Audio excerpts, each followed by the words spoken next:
servos fiéis irão se revelar.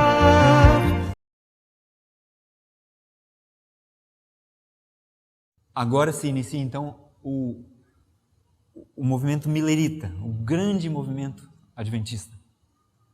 E a gente tem 7 minutos para falar sobre isso. Por que estudar esse tema?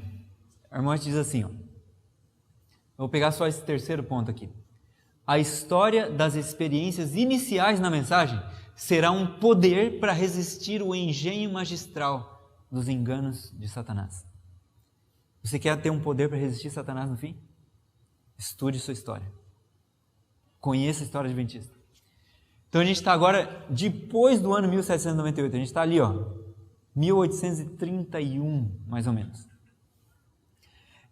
Vocês viram ontem, o Jefferson, né, mencionou sobre o escurecimento do Sol, da Lua e a queda das estrelas. Isso aconteceu especificamente cumprindo o que Jesus tinha dito em Mateus capítulo 24. É um cumprimento profético, demarcando os sinais, né, de que estava próxima a vinda de Cristo. Inclusive, a queda das estrelas aconteceu quando Miller já tinha começado a pregar. Imagina ele falando, o fim está chegando, e aquele último sinal que faltava acontece durante a pregação dele. Imagina isso. Que maravilha. Guilherme Miller foi um reformador, um tremendo homem de Deus, restaurou mais uma das verdades que haviam sido enterradas, que é a vinda de Cristo. Ele começou a pregar com poder, mais ou menos no ano 1831. Aqui é a fazenda dele, né? Ele já tinha participado do exército americano, tem um livro que chama Memoirs of William Miller, escrito por Sylvester Bliss, bem interessante também. Memórias de Guilherme Miller. E ele começou a pregar sobre a compreensão profética que ele estava estudando já fazia anos. Ele entendeu que, em profecia, um dia equivale a um ano literal, ou seja, fora de profecia. Então ele começou a usar esses versos bíblicos de Números 14, 34 e Ezequiel 4, verso 6 ou 7, dependendo da Bíblia que você tem, de que cada dia representa um ano. Cada dia é um ano. E ele usou isso para aplicar as profecias de Daniel e Apocalipse. E a coisa começou a acontecer e a encaixar de tal forma que ele começou a descobrir mais coisas. E eles conseguiram prever eventos que iam acontecer na época.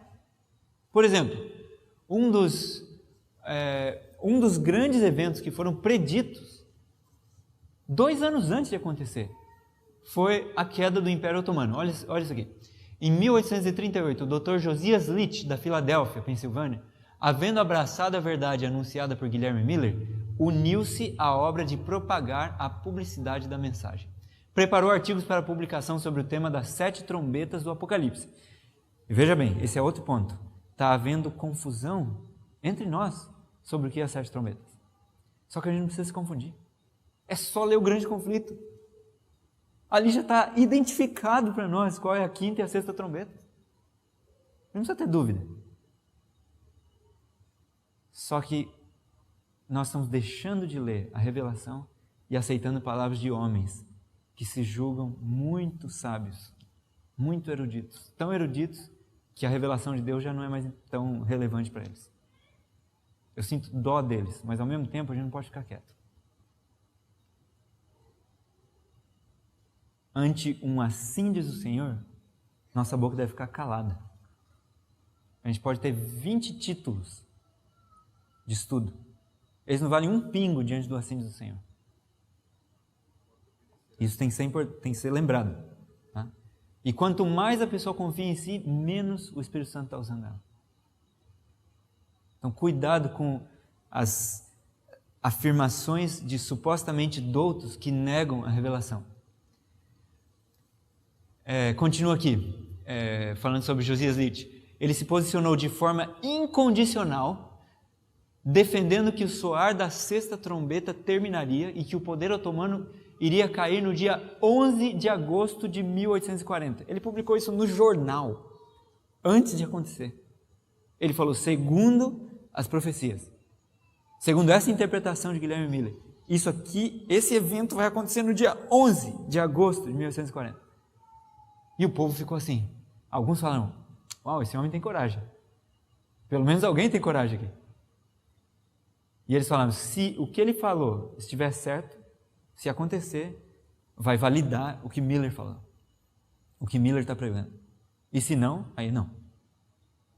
E, para a surpresa da maioria, exatamente o que ele tinha predito, ou que ele tinha entendido e anunciado, escrito, aconteceu no dia certo, no dia que ele falou. Impressionantemente. Só que se você ler esse verso aqui, você pergunta, como que ele chegou a essa conclusão a partir desse verso? É que não foi só esse verso, tá? Ele construiu em base de vários versos, seguindo esse método histórico de compreensão das profecias. Josué Himes foi o braço direito de Guilherme Miller. Ele era o publicador de Miller. Miller falava, pregava e até escrevia. Mas Josué Himes pegava aquele material e imprimia e distribuía. Ele chegou para Miller uma vez, antes de se unir a Miller, ouviu a pregação, sentiu convicto, mas não estava com tudo esclarecido. Só que ele chegou para o Miller e falou assim, você realmente crê nisso que você está pregando? E Miller falou, claro que eu creio, senão eu não estava pregando. Ele falou assim, o que você está fazendo para espalhar isso para o mundo? Aí Miller falou, eu estou fazendo tudo o que eu posso. Eu preciso de ajuda, eu pedi ajuda, mas ninguém ajuda. Diz que Himes levantou a mão e falou, prepare a campanha.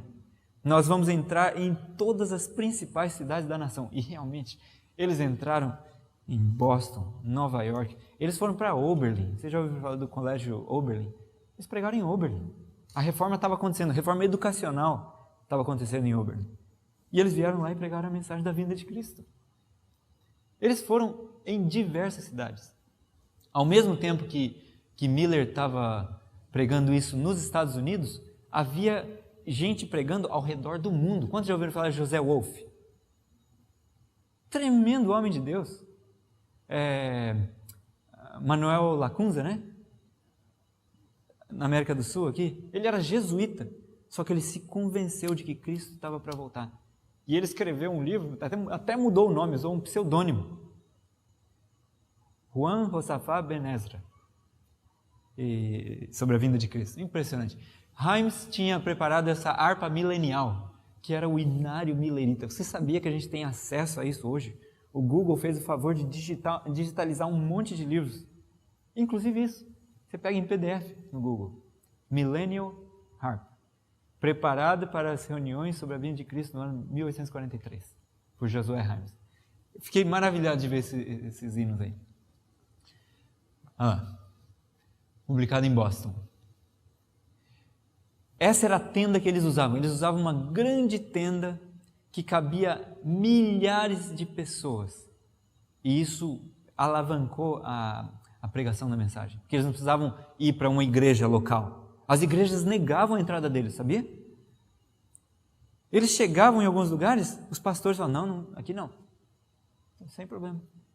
Aí eles pegavam a tenda, montavam a tenda e muita gente ia lá aprender sobre a vinda de Cristo. Outro homem, fiel servo de Deus, Carlos Fitch. Ele pregou um sermão muito poderoso que dizia, sai dela, povo meu. Vocês lembram da primeira mensagem angélica, certo? Temei a Deus e dai-lhe glória, pois é chegada a hora do seu juízo, e adorai aquele que fez os céus, a terra, o mar e as fontes das águas. Ou seja, o juízo começou. É chegada a hora do juízo, está começando. Essa foi a primeira mensagem. E Miller estava falando, é a hora do juízo agora.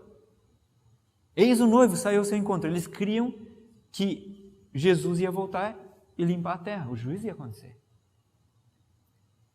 Purificar a terra, purificação do santuário, ao fim dos 2.300 anos. A segunda mensagem angélica diz, caiu Babilônia. A mãe já tinha caído, mas agora as filhas também caíram. Caiu. E por que as filhas caíram? Porque elas rejeitaram a mensagem da vinda de Cristo, aquele de quem elas professavam ter tanto apreço, a quem elas professavam ter tanto apreço, Jesus.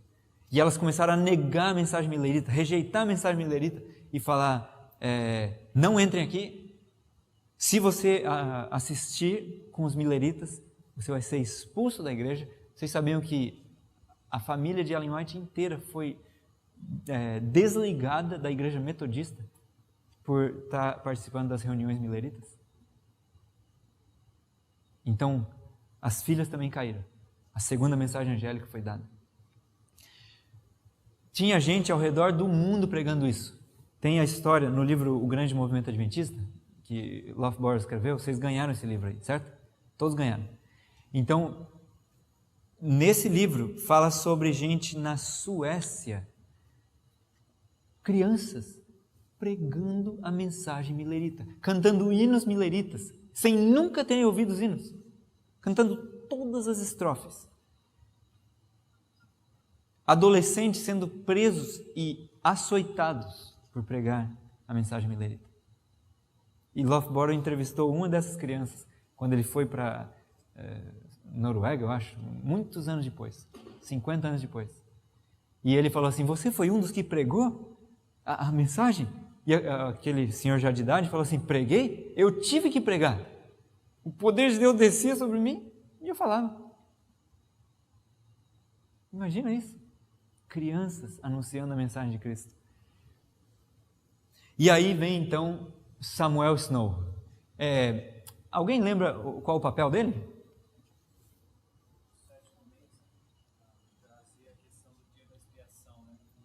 Exatamente. Miller não marcou um dia para a vinda de Cristo. Eles não sabiam o dia, eles sabiam aproximadamente quando seria. Primeiro eles entenderam que foi no ano de 1843, aí estendeu-se até 1844. Certo? Tanto que nos primeiros quadros está escrito 1843. Certo? Quem descobriu o dia que seria a vinda? Samuel Snow. E como que ele descobriu isso? Ele estudou, quando a Bíblia fala sobre o dia da expiação, Levítico 16, e ele falou assim, isso acontece no 10º dia do 7º mês judaico. Ele falou, quando que é o 10º dia do 7º mês judaico no ano? Alguém sabe? Varia, né? É claro. Varia porque depende da colheita da cevada, se ela vai estar pronta para o sacerdote colher o molho e mover perante o Senhor ou não. Se no primeiro dia do mês o sacerdote olhasse para a cevada e falasse, daqui a 2 semanas ela não vai estar pronta, então eles adicionavam 1 mês. Muito bem. Os rabinos não seguiam mais o método da cevada para guardar o tempo, para marcar tempo. Então Samuel Snow não foi para os rabinos para descobrir isso. Ele foi atrás do único grupo judeu que ainda usava o método da colheita, que eram os judeus caraítas. E com eles, ele aprendeu e entendeu que o 10º dia do 7º mês judaico naquele ano seria o dia 22 de outubro.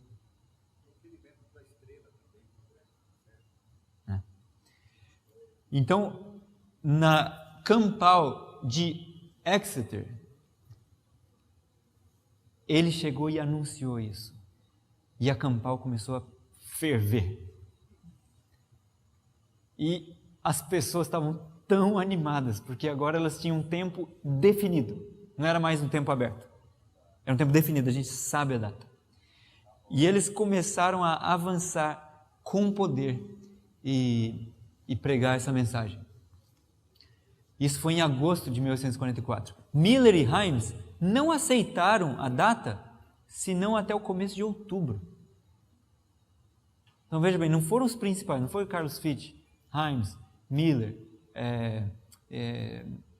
Leach, que descobriram isso. Foi alguém que era um desconhecido, mas que se dedicou a estudar aquele ponto. Dia 1º de outubro, Miller e Himes aceitam a data de 22 de outubro. Teve gente que chegou com recursos para doar, mas tarde demais. Eles já tinham usado tudo que podiam, já tinham impresso todos os materiais que podiam. Eles estavam distribuindo materiais ao redor do mundo. Miller tinha 3.000 nomes de pastores e o endereço deles, de pastores que estavam anunciando essa mensagem ao redor do mundo. E aí finalmente chega o grande dia, mas que na verdade virou o grande desapontamento. Apocalipse capítulo 10, fala sobre esse momento de algo que era doce na boca, mas que virou amargo no ventre. Algo terrível. Que foi essa experiência. Era tão doce falar que Cristo está voltando e vai ser hoje.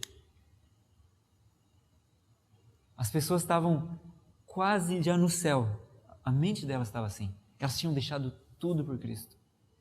Elas tinham abandonado. Teve gente que abandonou a colheita, casa, negócios, pôs todo o dinheiro na proclamação da mensagem. Cortou relação com parentes que se opunham. E eles estavam realmente aguardando a vinda de Cristo. De todo o coração. E eles se reuniram, Miller, por exemplo, e os que estavam com ele se reuniram no que chama...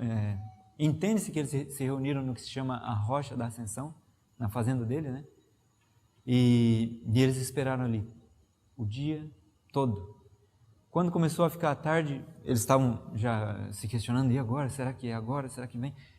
Aí eles lembraram, não, lembra que diz, à meia-noite ouviu-se um grito, eis o noivo, saiu ao seu encontro. Então eles esperaram até a meia-noite. Quando deu o sino da meia-noite, eles caíram em si de que não era o que eles estavam esperando que ia acontecer, que aconteceu naquele dia. Imagina o desapontamento. A gente não consegue imaginar, na verdade, porque é algo forte demais, a gente não passou por essa experiência. Mas a gente consegue pelo menos ver o que eles falaram sobre isso. Eles choraram. Irão Edson diz assim, diz que as mais doces esperanças dele foram esmigalhadas. Ele diz que eles choraram da noite até o sol raiar. Tinha gente chorando desde a meia-noite até o amanhecer.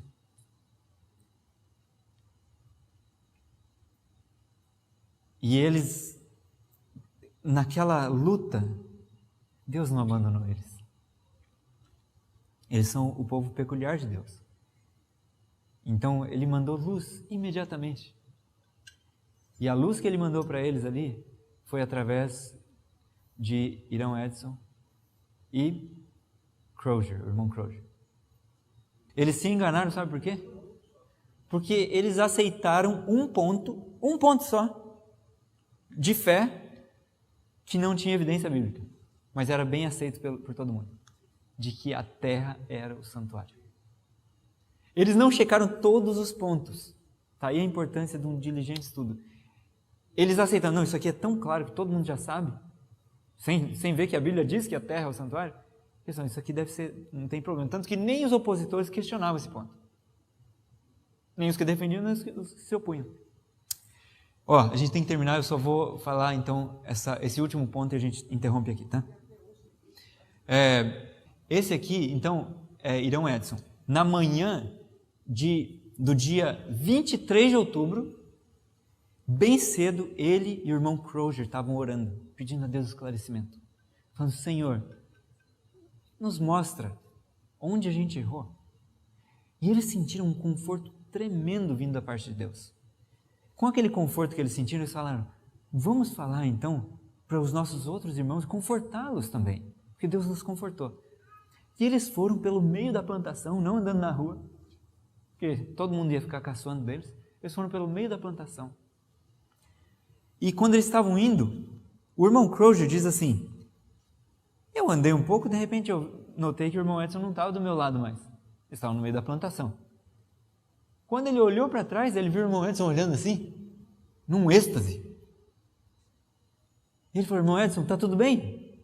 E o Edson respondeu, sim, irmão Crozier. E eu acho que Deus está respondendo a nossa oração nessa manhã. E o que Edson viu foi, eu não sei se foi um sonho, um êxtase, ou uma visão, ou apenas uma compreensão, um vislumbre de que o santuário, na verdade, não era a terra, mas era algo no céu. E que Jesus tinha passado realmente do lugar santo para o Santíssimo, num santuário real, que existe no céu.